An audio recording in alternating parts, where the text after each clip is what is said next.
Tutaj jest mój szaleniec. Jeden z widzów chciał go bardzo zobaczyć. Szaleniec, mój najwybitniejszy gołąb rozpłodowy.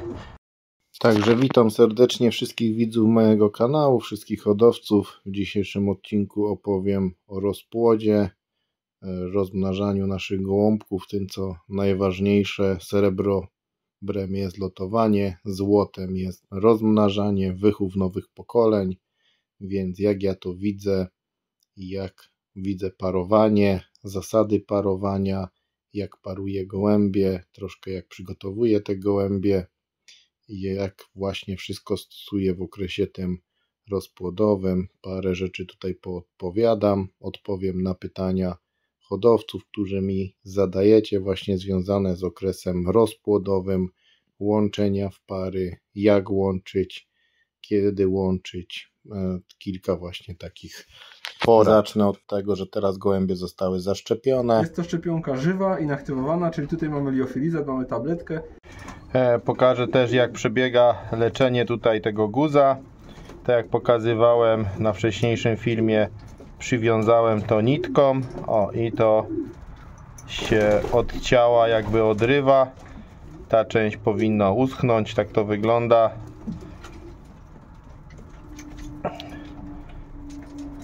Tak to wygląda, że powolutku mam nadzieję ten cały guz po prostu odpuści. Trochę nitkę wziąłem złą, bo tamta się urwała. Ostrzejsza nitka by to lepiej odcięła, ale stopniowo myślę, że tego problemu się pozbędę. Także tutaj samiczce nic nie jest wesoła, tylko że taki nieprzyjemny guz jej urósł. A oprócz tego to jest w świetnej kondycji, paruje się. Po tej samiczce można wygrać gołąbka. Dla subskrybentów kanału, kto subskrybuje mój kanał, to wśród tych osób, które subskrybują mój kanał, będzie rozlosowany jej dziecko. Jest to pitbullka,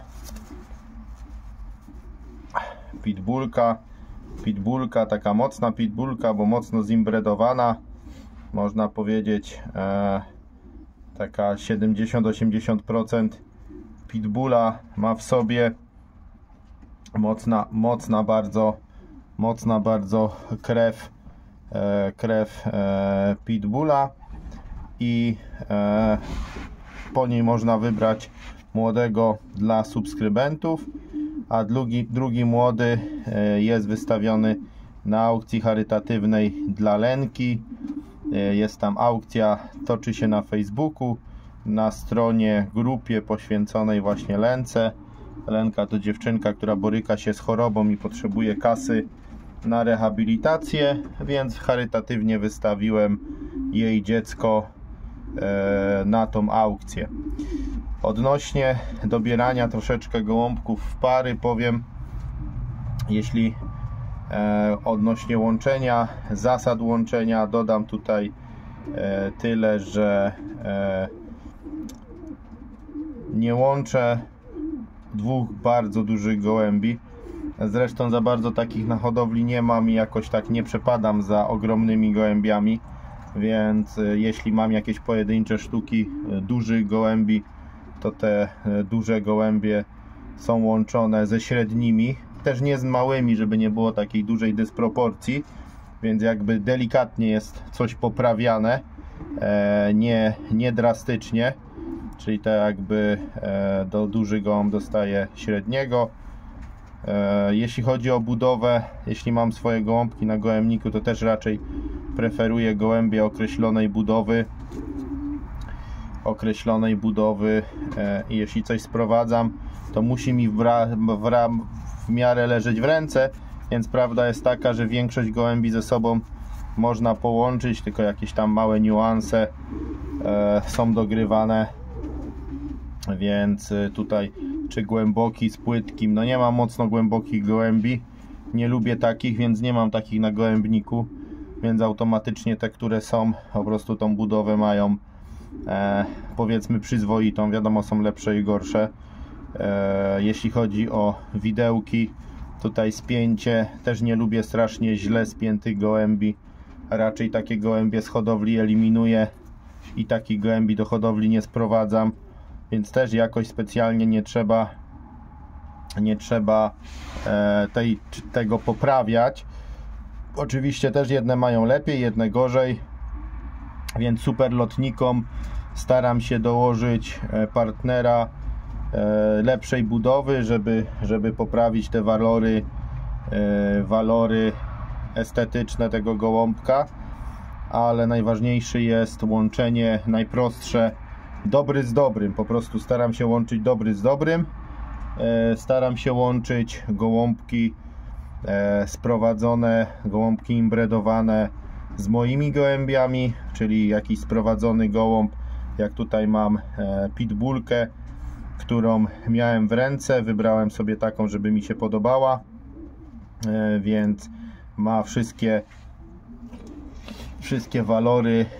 walory gołąbka, jakiego lubię, więc spełnia i walory jakby budowlane, i pochodzenie. Jest to mocna imbredka i ona będzie włączana w moje gołębie, także tutaj nic nie trzeba poprawiać, wręcz raczej liczę na to, że skoro to jest imbredka, no to że się tak fajnie wkomponuje, coś tam przekaże, ale bardziej bazuje na moich gołębiach, na mojej linii, która się sprawdza, i do mojej linii właśnie coś tu fajnego dołożę. Dokładam coś takiego, żeby nie pogorszyło moich gołębi, no więc jeśli już ten papier jest dobry, to jeszcze musi być budowa fajna, no bo na samym papierze to jest jakby papier i nie wiadomo, czy te wyniki będą, czy nie będzie, więc chociaż żeby te gołąbki fajnej, przyzwoitej budowy wychodziły. To jest samiczka kapitalna, także jeśli chodzi właśnie o tą budowę, to właśnie lubię ładne gołębie, super upierzenie muszą mieć. To ogólnie chodzi o kwestię selekcji, jak się wyselekcjonuje gołębie, że trzyma się gołębie, które są odpowiednio ładne. Zawsze ładny jest ten, który ma czołowe miejsca na liście konkursowej, ale umówmy się, nie mamy tyle czołowych lotników i brzydkich, żeby nie mieć do nich ładnych partnerów, więc tylko najwybitniejsze gołębie z wadą budowy mogą zostać na gołębniku, i na gołębniku nie brakuje partnerów, które poprawiają ich budowę, więc są po prostu łączone z ładniejszymi i liczy się, że tak powiem rozum przekażą, serce przekażą, coś czego nie dostrzegamy w budowie, bo gdyby tak w ręce można było ocenić, który gołąb będzie najpiękniejszy, najlepszy, to byliby selekcjonerzy i płaciliby mi, gdybym potrafił taką rzecz, to płaciliby mi grube pieniądze za to, żebym przyjechał do gołębnika, zrobił selekcję, przejrzał gołębie, powiedział, te są dobre, te są złe, i pousuwać, i byłoby mniej karmienia, łatwiej się mniejszą ilością zająć. Oczywiście pod względem standardu budowy, upierzenia pewnych rzeczy jestem w stanie takie coś zrobić, ale nigdy nie zajrzymy do głowy, nie zajrzymy do tego, jakie te gołąb ma prawdziwe serduszko, wolę walki, zmysł nawigacji. Zmysłu nawigacji jedni szukają w oczach. Pytania właśnie o oczy, czy zwraca się uwagę. Lubię ładne oczy, lubię oczy, które są ładne, intuicyjnie mi się podobają, wybarwione, takie żywiołowość widać. I odnośnie łączenia też w pary, moja najlepsza para rozpłodowa to glazer złączony z glazerką. Mam zdjęcia, więc można ewentualnie sobie zobaczyć, jak te oczy wyglądały. Wydały wiele super gołębi, więc dwa gołębie z oczami tak zwanymi szklanymi, glazery, oczy szklane, czy oczy białe, czy oczy Jansenów, jak ktoś zwał,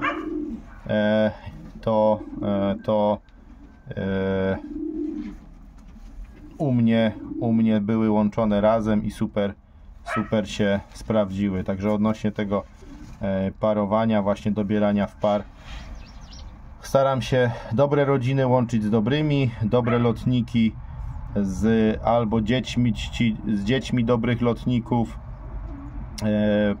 Jeśli sprowadzam gołębia, to łączę go z własnymi gołębiami, więc jakby dobry papier jest łączony na dobrego lotnika lub dobrego rozpłodowca, więc tu samiczkę już puszczę, a wezmę samczyka. Gołąbek, który z nią jest sparowany i po nim jest także właśnie ten młody dla subskrybentów i na aukcji charytatywnej. Jest to gołąbek, który już mi wydał świetne czołowe lotniki, bardzo szybkie lotniki, stąd wiem, że jako partner się sprawdził. Jeśli chodzi o oko, ma oko glazer, akurat ta samiczka nie ma glazera, ma kolorowe oko, więc no, on ma wybitne oko rozpłodowe, super oczko, linia mojego szaleńca, tak to wygląda. Także w linię mojego szaleńca są włączane inne gołębie. Jeśli chodzi o budowę, super spięty, a tym normalny, taki przyzwoity gołąbek, dobre upierzenie. Samiczka na pewno nie pogorszy jego budowy, bo tak jak powiedziałem, została wybrana wśród tych papierowych, rodowodowych, ale z ładną budową, żeby mi pasowała, więc raczej powinna budowę oddać fajną. Także czy będzie jego budowa, to będzie przyzwoita, czy coś się tam zmiksuje, coś dołoży, zobaczymy jak to wyjdzie.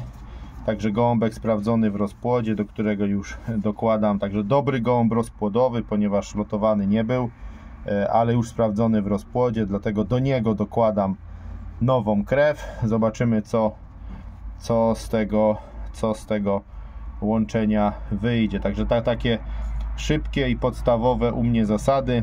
Kolejna zasada taka podstawowa jest, jeśli gołębie zbyt długo mi się nie chcą łączyć, nie kochają się, nie ma między nimi czegoś, nie przyciągają się do siebie, wręcz samiec bije samicę, nie chce jej, nie łączę na siłę. Po pierwsze, nie mam na to czasu, po drugie, raczej też nic super z takiego czegoś nie ma. Zresztą skoro jest innych, mam kilka myśli w głowie, z kim połączyć daną samiczkę, kilka możliwości, to po co mam się męczyć i łączyć na siłę z samicą, której nie chcę. Jak mam jedną, drugą czy trzecią, daję mu tą, którą chcę. Choć miałem samczyka, który nie chciał jednej, nie chciał drugiej, nie chciał trzeciej, dopiero dostał czwartą i z tą czwartą miał super potomstwo. Zdarzają się takie uparciuchy, mocne uparciuchy. Gołębie na przykład na moim gołębniku, jak coś obcego dołożę, nie chcą się z tymi obcymi gołębiami łączyć. Dużo lepiej łączą się między sobą, jakby w rodzinie, w pokrewieństwie. Gdybym swobodnie puścił na gołębnik obce gołębie, no to prawdopodobnie one zostaną ostatnie do parowania i same, bo moje gołębie dużo szybciej się łączą, nawet powiem tak, szybciej jajka nanoszą. Obce gołębie, zauważyłem, dużo tych właśnie gołębi obcych, imbredowanych, dużo wolniej się nanosi z jajkami w porównaniu, mają tą samą karmę, to samo jedzenie, więc jakby tu nie jest kwestia opieki, ale zauważyłem, że dużo tych gołębi dużo gorzej się nanosi, dużo gorzej, ciężej się lęgnie, ciężej znosi jajka, ciężej się paruje. Dużo łatwiej jest własnymi gołębiami, które tutaj się urodziły, które się łączą w rodzinie ze swoimi ptakami, ze swoją rodziną. Dużo łatwiej, więc te obce na pewno dużo ciężej jest, dużo ciężej. Nie wiem dlaczego tak jest. Z każdym względzie i łączenia, i parowania, i znoszenia jajek bardzo ciężko się wychowuje z obcych gołębi u mnie. Dużo łatwiej z moich.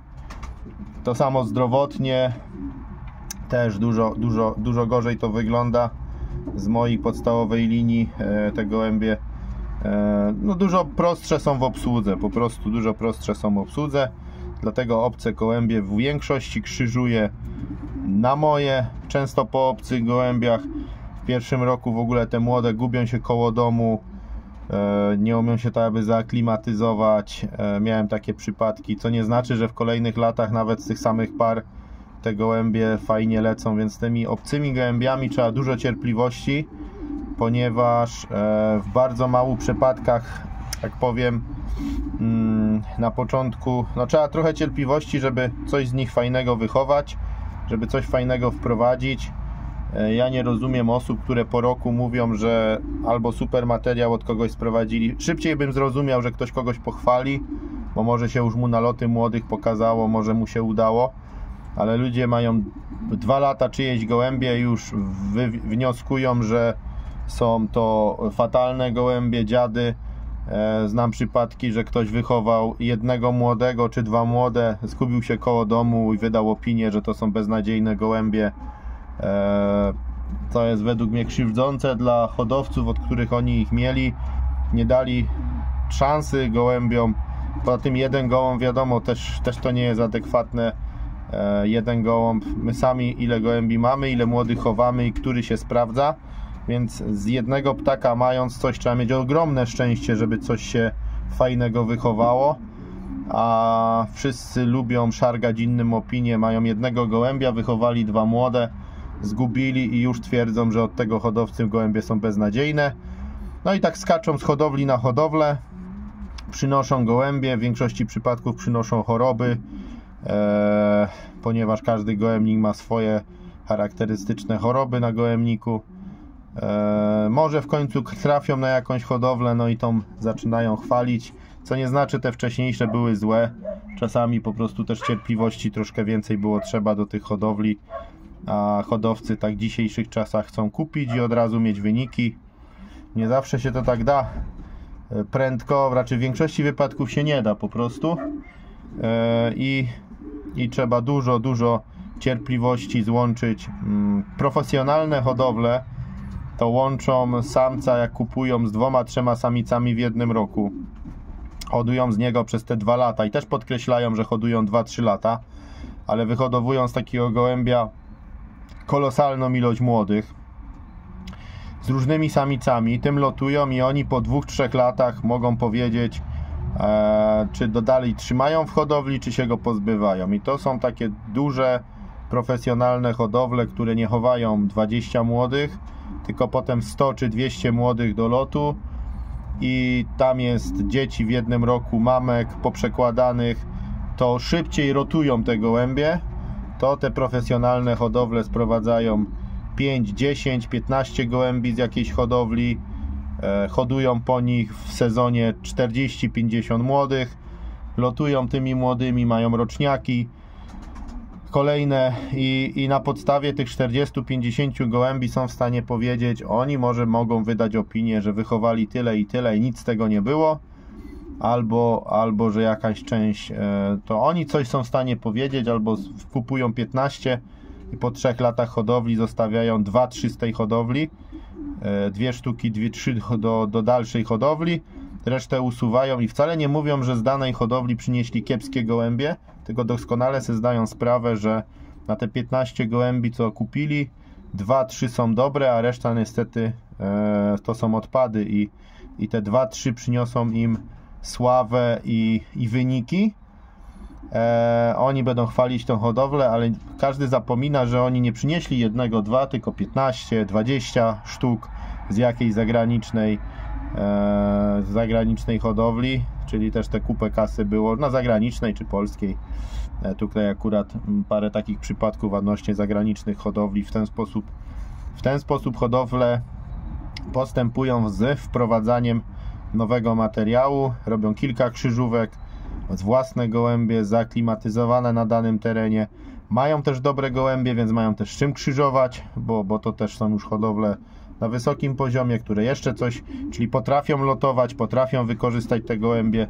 Jeśli jakaś hodowla nie ma żadnych wyników, nie osiąga wyników, wprowadza coś nowego i dalej nie ma wyników, to nie wiadomo, czy to jest błąd gołębie kiepskie, czy błędy hodowcy, czy kiepski gołębnik, kiepska opieka medyczna, weterynaryjna, więc tutaj jest dużo czynników niepowodzeń. Najłatwiej zwalić, że zostałem oszukany, sprzedali mi złe gołębie, to są oszuści. Najłatwiej zszargać komuś opinię i błędy widzieć u kogoś innego, a nie u siebie, a tak naprawdę najszybciej to trzeba z błędami patrzeć do siebie. Co ja dostałem materiał, jeśli dostałem uczciwie materiał, jaki chciałem, zamówiłem sobie jakiegoś gołąbka, którego chciałem, świadomie go wziąłem, to ja się staram z niego coś dobrego wychować i mam dużą świadomość tego, że jest duża szansa, że nic dobrego nie wychowam, także tutaj, tak jak u mnie tu eksperyment, dobry samczyk, który dobre gołębie wydał, idzie na tą samiczkę i całe piękno w tym, że ta nadzieja, co dobrego wychowamy, nadzieja, niepewność, nadzieja, że może będzie coś fajnego, może wyjdzie jakiś fajny szymelek, który będzie super latał i gdzie córka się będzie cieszyć, bo lubi kolorowe. Także po pierwsze, wiadomo, kolorek będzie cieszył, jak będą wychodzić szymelki, będzie bardziej kolorowo, oczywiście innymi kolorami też tutaj gardził nie będę, bo malował ich nie będę, ale taka właśnie patrzy się z nadzieją, a nie z musem, że z tego muszą być dobre gołębie. Będziemy testować, będziemy się bawić. Także zaczął się okres rozpłodowy. Gołębie rozpłodowe zostały połączone w pary, także będą gonią się już na jajka. Jajka się pojawią niedługo, także tutaj też ta opieka z mineraliami, ze wszystkim, żeby miały dostęp do wszystkiego, co potrzebują. Przy wychowie młodych mineralia, tak dostarczenie tych witamin rozpłodowych, żeby było to zapłodnione. Jeśli chodzi o kurację, no to tam jakichś specjalnych przy pierwszym lęgu na rzęsistki, trichomonady według mnie nie ma potrzeby robić. Jeszcze ten temat będę rozwijał, bo to szerokie, długie tematy, ale odnośnie właśnie parowania po prostu najlepiej dobry z dobrym, obce we własne, dobre, sprawdzone, budową najlepsze lotniki staram się im dać, albo super też lotniczkę, albo jeśli jest jakieś dziecko lotnika, to taki super lotnik zasługuje na najładniejszą samicę, na tą, która najbardziej poprawi jego budowę, na tą, która ma najładniejsze oko, czyli jeśli to już nie jest dokładana do lotnika drugi partner lotnik, to jest dokładany z jakimiś walorami, oczywiście na plus. Ma gołąb super oko, dajemy do lotnika ze słabym okiem. Ma gołąb super budowę, dajemy do lotnika ze słabszą budową, czy słabszymi mięśniami, czy słabszym upierzeniem, czy słabszymi widełkami, czyli jakby takie uzupełnienie, bo te walory lotnika chce się poprawić. A teraz jeszcze najlepszy sposób parowania, i właściwie tu jest już problem taki, że w pewnym sensie ta rada już jest spóźniona, bo ja to robię wcześniej. Tu na tej parze akurat pokażę, w jaki sposób to jest wykonywane. Oczywiście one są już sparowane, ale ja przez całą zimę, cały okres taki wcześniejszy robię parowania. Wiadomo, są puste gołębniki, przedziały na samice, przedziały na młode, mam pomieszczenia i damy samca do samicy do klatki, jest w stanie ją zbić i jak ją raz zbije, to już nie chce się z nią parować. Tak jak wspomniałem, problem jest z parowaniem obcych gołębi we własne, więc ja robię to w ten sposób, że one są puszczane na pusty gołębnik. Taka jedna para puszczana jest na pusty gołębnik. Taka para jest puszczana na pusty gołębnik, pusty przedział. Niekoniecznie musi być cele, siodełka. Na przykład tu jest przedział malutki samiczek. Jak samice siedzą w zimie na wolierach, to ten przedział jest pusty. Wpuszczam tu taką parkę, samiczkę, samczyka, są same i one przebywają 2, 3, 4 dni w takim przedziale, zaznajamiają się ze sobą. Jak już widzę w kątku, że się parują, no to już jest jakby w pewnym sensie sukces. Najlepiej paruje się im na wolności. Są dwa, nie ma innych samic, nie ma innych samcy, nie są zamknięte, żeby ją pobił. Samiczka może uciec. Oczywiście samczyk nie może być dupa, musi zachurczeć. Samiczka też dobrze, jak ma ochotę do parowania, ale ja to całą zimę robię. 2-3 dni puszczam, 2-3 dni i tak ciągle. W przypadku tej parki tak się zdarzyło, że troszkę za długo je zostawiłem razem. Zniosły jajka i wychowały się te młode, które są tam na aukcji dla Lenki i dla subskrybentów, więc to teraz równo z innymi będą złączone, żeby były wszystkie młode u mnie równo. Także tu akurat trochę za długo, zapomniałem się, tam jakieś przeszło, że zostały, samica już była z jajkiem, a to zniosła i tak po prostu wyszło szczęśliwie. W każdym bądź razie wszystko przyparowywane na osobnym przedziale, na osobnym gołębniczku.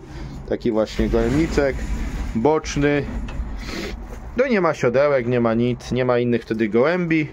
Taka para 2-3 dni zabieram, głównie z 3-4 dni nawet.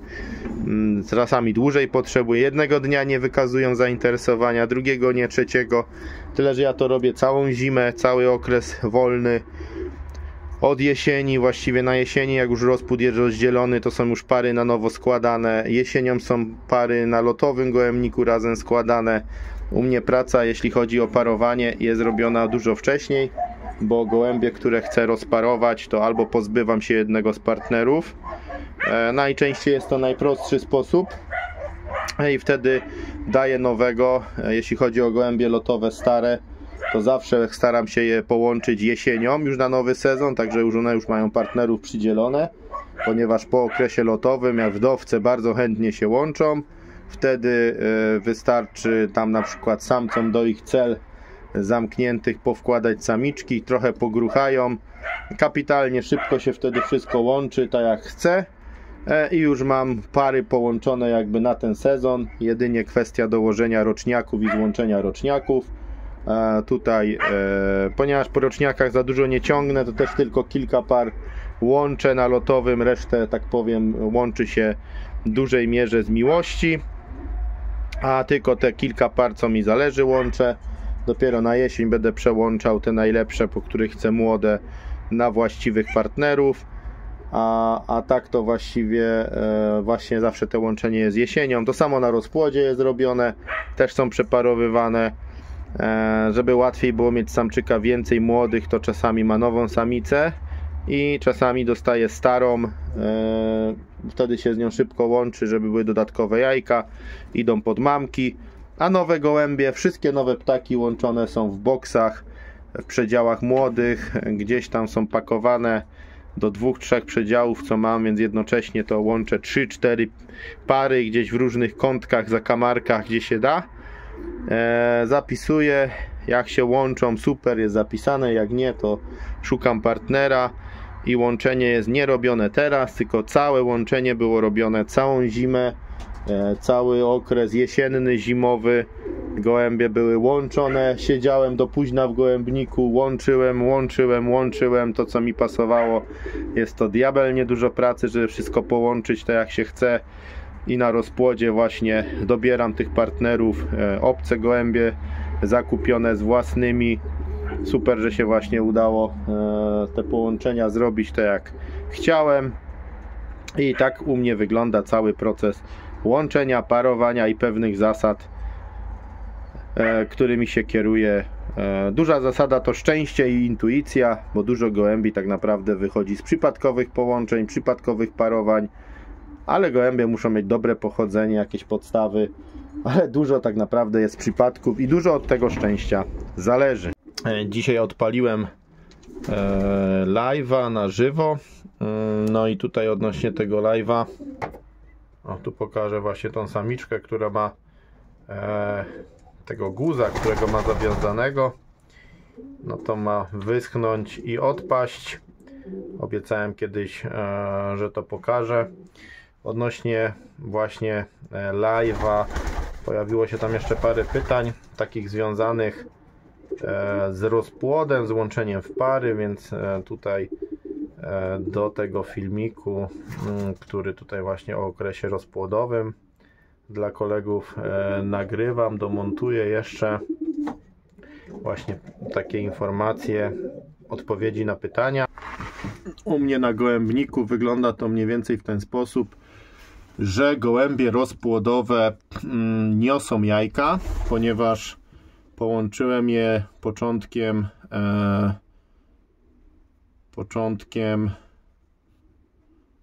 lutego, końcówką stycznia puściłem w pary, o czym informowałem na moim filmie, że gołębie rozpłodowe zostaną połączone w pary. mija 7-8 dzień i samiczki po kolei siedzą na jajkach, zasiadają na gniazdach, niosą jajka, zaczęły znosić. Fajnie, bo wszystkie po kolei równiutko, więc chyba wszystko w porządku odnośnie zdrowotności jest. Nawet powiem, tutaj przedziały rozpłodowe są nieposprzątane w ogóle od zeszłego roku, to jak były, tak właściwie zostały. Jakby, no tak to zostało po prostu. Cele nie były tutaj w tych celach indywidualnych. Samce tu miały pozajmowane, zostały samice. Odnośnie parowania i pewnych zasad parowania, ktoś mnie pytał o takie kwestie parowanie pod względem kolorów, bo tego chyba nie poruszyłem, więc pytanie jest takie, czy paruję 2 pstre gołębie. Powiem tak, ja zawsze unikałem parowania 2 mocno pstrych gołębi. Jeśli już parowałem, to dopuszczałem parowanie pstrego, w sensie, że ma 1-2 piórka pstre z drugim takim gołąbkiem, co ma 1-2 piórka, ale zawsze wtedy często wychodzą te gołębie bardziej pstre, czego ja zawsze unikałem. A jak już gołąb był pstry mocno, to już tym bardziej nie parowałem go z pstrym, czyli jakby zawsze łączyłem pstrego z niepstrym, czy to nakrapianym, czy niebieskim. Po prostu tych mocno pstrych gołębi za bardzo nie chciałem. Po pierwsze, wybija je jaszcząb, po drugie, nie wiem, lubię umiarkowanie pstre, 1-2 lotka, lubię pstre, ale żeby były takie, jak to mówię, lacioki, przesadzone pstre, bardzo pstre, to jakoś za tym nie przepadałem, chociaż takie gołębie pokazują, kolor nie leci, ale jakichś białych mocno gołębi, lotników za bardzo się nie widziało, więc ja raczej osobiście unikam takich połączeń, bo nie chcę, żeby im mocno pstre wychodziły. Drugie pytanie, czy paruję w podobnym kontekście 2 szymle, szpaki, i powiem, przez całe lata hodowli nawet nie zdarzało mi się parować szpaków 2 razem. Zawsze, nie dość, że tych szymli nie mam za dużo, ale zawsze szymel był parowany szpak z niebieskim, nakrapianym, z czymkolwiek, z normalnym kolorem, nawet rzadko z ciemnymi był parowany, z niebieskim i nakrapianym. Tak się jakoś u mnie przyjęło, że zawsze to było w ten sposób parowane. Z ciemnymi też nie wiem z jakiego powodu, ale rzadko. Poza tym tych ciemnych nie ma za dużo, więc może też dlatego. Tak samo z czerwonymi szpaków też za bardzo nie paruję. Też tych czerwonych nie ma za dużo, więc też jakby nie były parowane ze szpakami. Kiedyś lata temu to jeszcze z ojcem parowanie szpaka z czerwonym, czy z płowkiem, nie pamiętam, ale chyba z czerwonym dało tak zwane road szymle, czyli czerwone szymle. I takie kiedyś było parowanie i były czerwone szymle wtedy były. I to takie parowanie ewentualnie było. Hodując białe, to je też się z czerwonymi parowało, czy ze szpakami, żeby tam trochę krwi dolać, ale to już tam na inny temat. A generalnie powiem więcej, 2 czerwonych razem, albo czerwonego i płowego, albo 2 płowych razem, ja osobiście też za bardzo nie parowałem, chociaż to jakoś widzę częściej jest spotykane. Ale ja nie parowałem 2 czerwonych razem. Tych czerwonych jest na tyle mało, że zawsze były parowane z nakrapianym i nie wydaje mi się, że parując 2 czerwone będzie więcej czerwonych uchowanych. Jakoś tak chyba wydaje mi się, że parując 2 czerwone wychodziło, że i tak były niebieskie czy nakrapiane. Ten kolor, bo chciało się czerwone ze względu na kolor po prostu, nie? Więc jakby to nie przysparzało więcej kolorowych, więc chyba też, że była większa szansa na kolorowe, na czerwone, no to się parowało czerwonego z nieczerwonym, czyli odnośnie właśnie takich kolorów. Parowanie niebieskiego z niebieskim, czy niebieskiego z nakrapianym, to już nie mam problemu, czy nakrapianego z nakrapianym, to już chociaż jedni twierdzą, że może lepiej 2 kolorów tych samych razem nie parować, no ale to mając tyle niebieskich, raczej nie jest realne do zrealizowania w pewien sposób. Ale tutaj odnośnie właśnie z tymi kolorami, to dokładnie w przypadku oczy, no też na przykład nie lubię parować 2 jasnych oczy, czy 2 glazerów, ale jasnych, nie? Czy 2 żółtych oczy jasnych. To też takiego rzeczy nie lubię, więc tam drobne różnice do parowania oczy, do budowy, wiadomo, dobremu gołębiowi nie lubię dawać brzydkiego.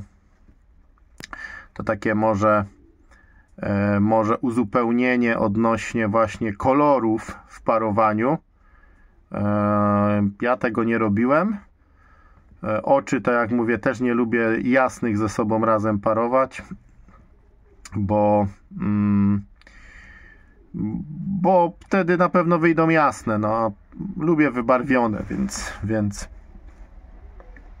szkoda mi, żeby 2 jasne oczy razem łączyć, jakoś też tego nie lubię. I teraz jeszcze o parowanie w pokrewieństwie. Paruję w pokrewieństwie, ale parowań w sensie brat razy siostra, albo ojciec razy córka, albo matka razy syn robię mało. W większości wypadków były to parowania przypadkowe bardziej niż celowe. Wnuk razy wnuczka i tak dalej to tak, ale takie mocne imbredy raczej paruję tak, że staram się tymi gołębiami lotować, więc takich stricte super mocnych imbredów nie robię. Ale jak się już zdarzyły, to nimi lotowałem, więc zwykle po prostu nawet same one się sparowały, a że były z dobrych gołębi i szkoda mi było to likwidować, no to inna sprawa, że jest mnóstwo zamówień na takie bliskie łączenia. Dużo jest zamówień od hodowców na takie bliskie łączenia w pokrewieństwie. Po prostu mam takie zamówienia, więc nie ukrywam, że od tam wcześniej w ogóle tego nie robiłem, a od paru lat na życzenie hodowców po prostu są robione łączenia, jak sobie hodowcy życzą.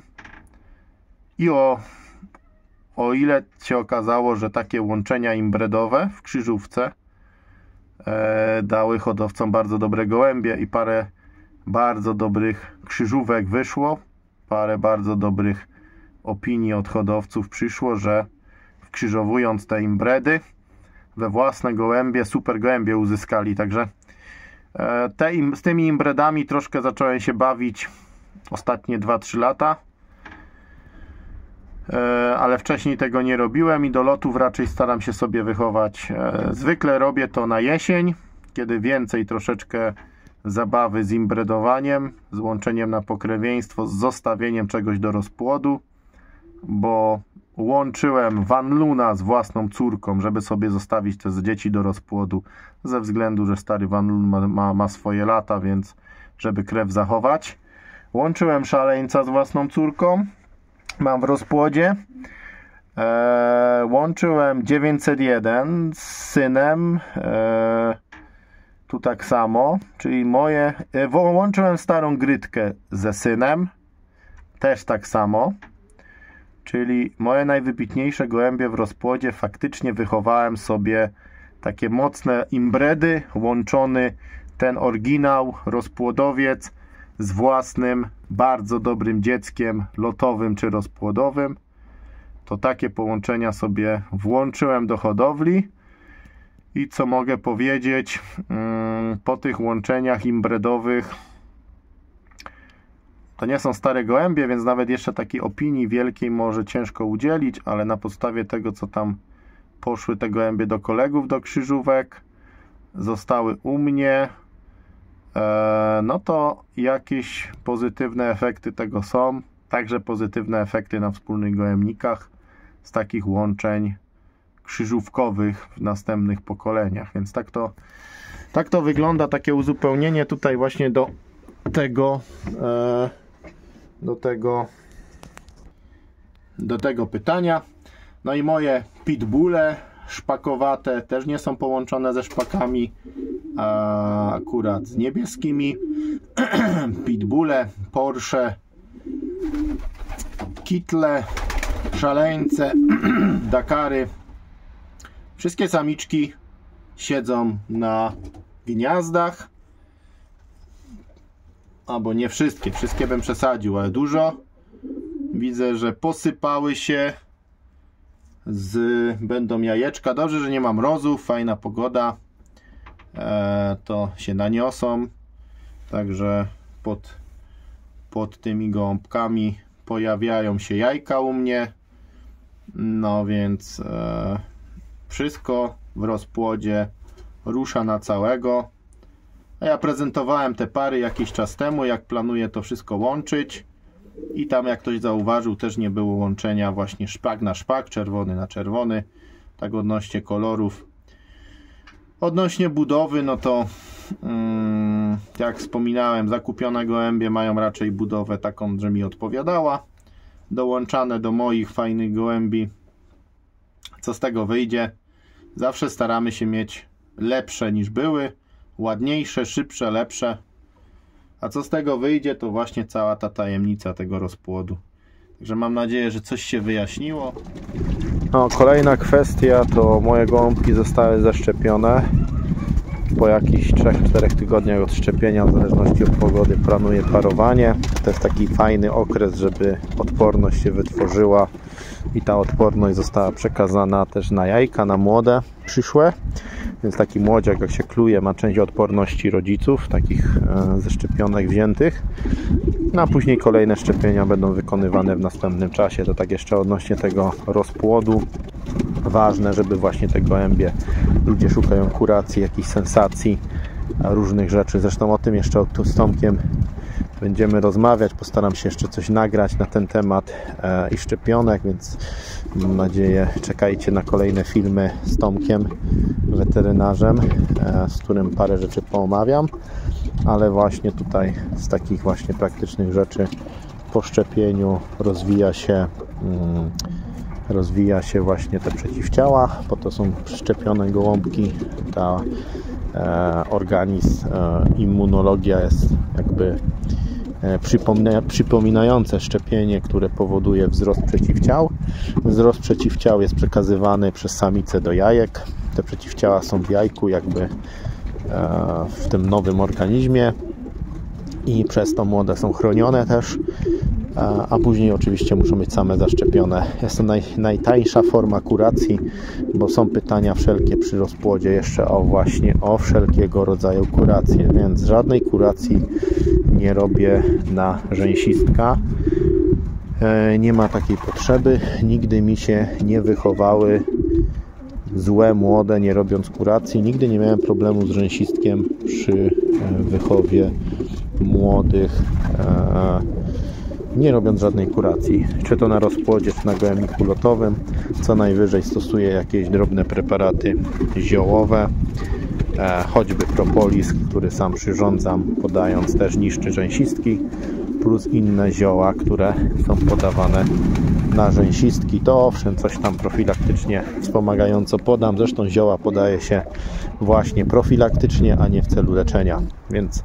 Więc zawsze ten organizm jest na tyle mocny, że nigdy nie podawałem kuracji chemicznej, czyli ani przed parowaniem, która może powodować też zanikanie plemników. Chociaż też z Tomkiem to poruszałem ten temat, że aż nie jest tragedia, że tam są bezpłodne. Ale nie robię ani na jajkach tych kuracji. Też czasami ciężko trafić równo. Poza tym taki rzęsistek, kuracja chemiczna zaburza produkcję mleczka dla gołębi, więc w momencie, gdy siedzą na jajkach, gdybyśmy podali kurację, nie wszystkie idealnie zniosą, więc ciężko się wstrzelić. Potem możemy zaburzyć produkcję tego mleczka, wychowu tych młodych. Ja po prostu kuracji nie robię. Żadnych takich na rzęsistka, ani innych. Wolę zaszczepić. Gołębie przeciwciała przekazują młodym i później młode też odkładam jak z własnego gołębnika bez kuracji i są szczepione. Cały ten proces jest później powtarzany. To tak odnośnie właśnie jakichś leczeń, kuracji, różnych dziwnych wymysłów. U mnie to w ten sposób wygląda, sprawdza się. Zadają mi często ostatnio pytanie odnośnie, czy będą dostępne młode i ewentualnie jakie te młode będą dostępne, więc po czym, jakie rasy i tak dalej, więc jest to trudne każdemu z osobna odpowiadać. i powiem tak, pokażę kilka gołębi albo rodzin gołębi, z których będą dostępne młode. Tutaj akurat są samczyki. Parowanie jest planowane w przedziale 20 luty, 15 marzec, gdzieś tam raczej początkiem marca, żeby młode były w okresie weekendu majowego. Jeśli chodzi o te samczyki, może 20 luty to będą albo końcówka kwietnia przed weekendem majowym, albo właśnie po. Wiadomo, żeby też szło odebrać czy wysyłki, jak ktoś będzie zainteresowany. No, taki dobry termin. I jakie gołąbki są dostępne, to nazwałbym to tak: gang rudych. Tu tam jest pstry rudy. Obok niego przeszedł przed chwilą brat. Tu siedzi, tylko że przodem. Obróć się. Tu jest rudzielec brat. Tych rudych tu jest kilka. Tu jest nakrapiany rudy. Może to widać. Dalej tamtego pstrego. Tam jest ten pstry, ale jeden pstry rudy. Tu jest drugi pstry rudy. Jeszcze jest z czerwoną obrączką, a czy z niebieską. Tam chodzi. To jest ciemny. Gdzie on się schował? W każdym razie jest tu kilka samczyków z tej rodziny, jak ja mówię, gang rudych. Tu jest połowy z tej rodziny rudy.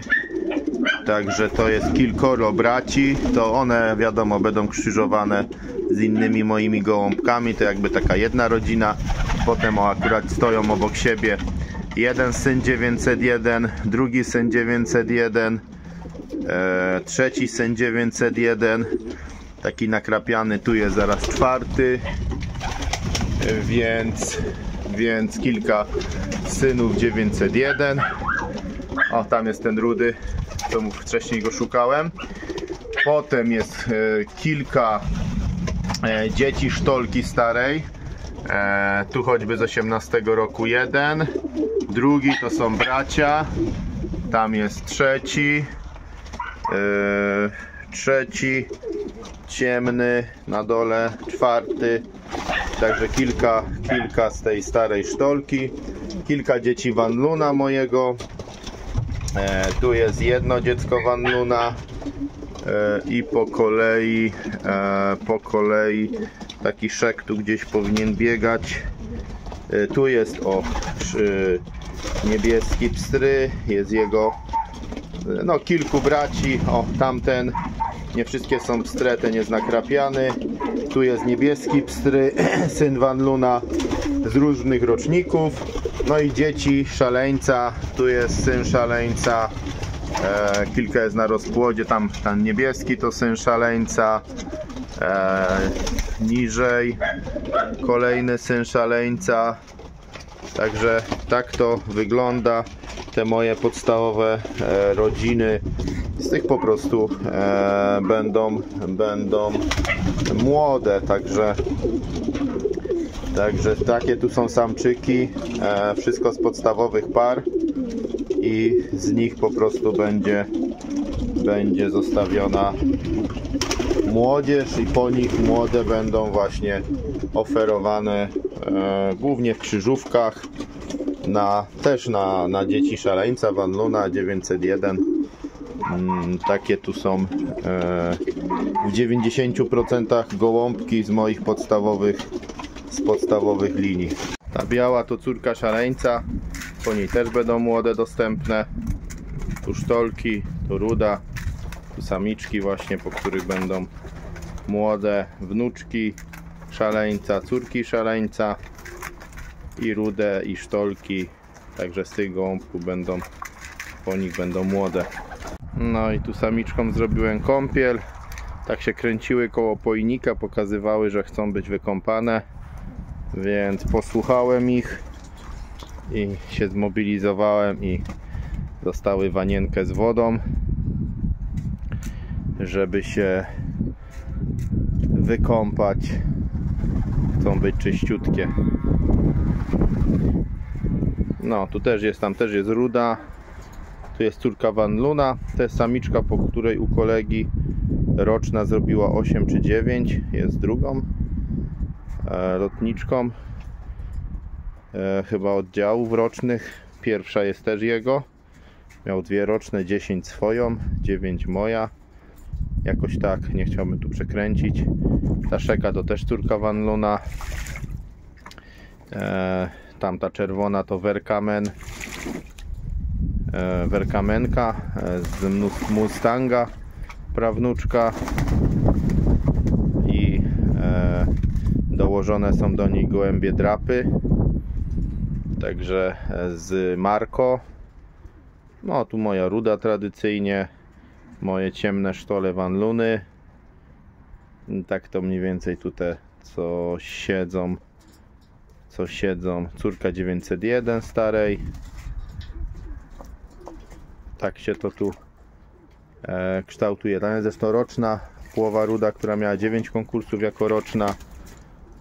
Tu jej siostrzyczka uciekła, taka niebieska pstra, o, bruda pstra.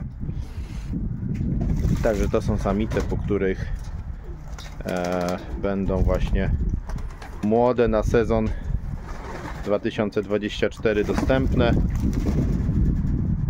Gołębie lotowe, rozpłodowe zostały już sparowane. Te młotki będą wcześniej, a z lotowych koniec kwietnia, początek maja. No i będzie jeden lęk i drugi lęk będzie jesienią. Wiadomo, że z lotowych jest jeden lęk, ponieważ są lotowane i nie chowają więcej lęków. Także tak wyglądają tutaj plany parowania. Odnośnie jeszcze parowania, wygląda to w ten sposób u mnie, że roczniaki w większości wypadków poparują się na miłość. Tam specjalnie nie ma sensu, żeby mnie jakoś łączył, więc one tam naprawdę będą poparowane. Nie będę ich łączył, jedynie coś ewentualnie, co mi się by nie podobało, to wtedy nie będę po prostu z tego młodych zostawiał. Te, co się dobrze sparują, to z tych po prostu pozostawiam młode. Starsze gołębie były poparowane na jesień, mają swoich partnerów według czego ja paruję te moje gołębie. Głównie według tego, że są właśnie rodziny, które ze sobą pasują, połączenia, które pasują, i jeśli na przykład dajmy na to syn szaleńca z córką szaleńca dały mi fajne młode, to kolejne dzieci szaleńca łączę z kolejnymi córkami 901, czy kolejne dzieci szaleńca łączę na sztole i robię takie same krzyżówki, bo do lotów w większości gołębie połączone są w krzyżówce, ale w krzyżówce jakby na rodzinę, która się już sprawdziła, czyli krzyżówki, które już u mnie wcześniej wydały dobre połączenia. Oczywiście są pary eksperymentalne, bo nigdy byśmy się nie dowiedzieli, że coś ze sobą pasuje, póki tego nie sparujemy. Nie ma tutaj mądrych, czyli metodą prób i błędów, po prostu jeśli dane krzyżowanie przynosi efekt, to kolejne gołębie z tej rodziny, czyli ja mam właściwie rozbudowane rodziny, linię gołębi, linię szaleńca, linię 901, linię Gotharda Sztola, i do tych gołębi dobierane są inne, które z nimi po prostu pasują w krzyżówce. I tak samo będzie robione z gołębiami, które są doprowadzane do moich gołębi, sprowadzone, czy to drapy, czy paluchy, czy inne. Po prostu będę szukał optymalnych połączeń. Praktycznie właściwie to optymalne połączenie wygląda tak, że są one łączone z moimi podstawowymi, dużo z dziećmi szaleńca, bo jest ich dość sporo na rozpłodzie. Ta linia mi się sprawdza, do niej dołączone są właśnie nowe gołębie i te krzyżówki, które się sprawdzą, no to po prostu te potomkowie zostaną, a to, co się nie sprawdzi, to w krzyżówce z moimi to niestety mi nie chodzi o to, żeby oryginały parować, tylko chodzi właśnie, żeby znaleźć krzyżówkę do moich ptaków, żeby potem można łączyć znowu na pokrewieństwo, na linię te moje gołębie, które będą miały w sobie właśnie krew 50% na przykład jest obcej krwi w jakimś samczyku, przyjmijmy na to, że jest to szaleniec razy jakiś obca krew i będzie łączony na moją krew, czyli będzie 75% mojej krwi, czy to właśnie będzie łączony na 901, czy ewentualnie będzie łączony taki gołąbek 50% krwi szaleńca, 50% krwi obcej na 50% krwi 901 i 50% krwi obcej. Będzie to krzyżówka, ale jakby połowa tej krzyżówki to jest linia, która jest jakby u mnie sprawdzona, bo szaleniec na 901 super mi się właśnie sprawdzają, więc jakby połowa tej krzyżówki będzie już gołębiem sprawdzonym i będzie to jakby w 50% mój gołąb, który potem będzie mógł na linię znowu jeszcze na szaleńce jakieś prawnuki łączone być, czy na 901 właśnie w lekkim pokrewieństwie, czy właśnie dwa wnuki szaleńca, ale każdy złączony z krzyżówki z innej linii, też będą razem łączone, więc będzie to taka lekka linia szaleńca, a dołożona do tego obca krew, powiedzmy nie wiem, hirn, bo szaleniec na hirna i fajnie to tam wyszło, hirn dołożony i na przykład werkamen i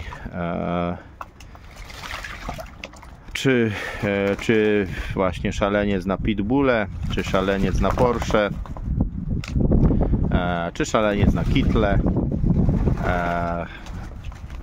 więc w taki sposób później te gołąbki będą zaś ze sobą mieszane, łączone. No dużo zabawy. Ludoclasensy też jest, szaleniec Ludoclasens. Tam na przykład jest właśnie samiczka z takiego połączenia, swoją drogą córka szaleńca, po której może będą białe, a to są takie córki 3 białe szymelki, no więc, a może się udają w ogóle do kąpieli, więc mokrych nie będę łapał. Innym razem może zaprezentuję, ale przepiękna, jaka mialutka Ludoclasens szaleniec, kapitalna samiczka.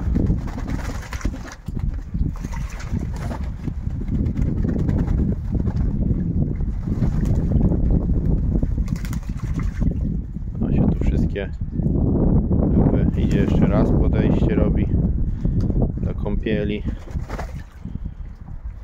Piękna jest.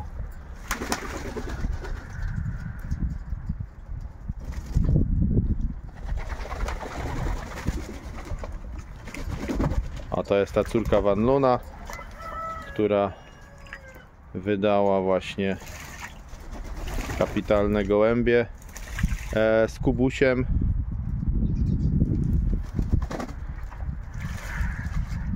O, ruda.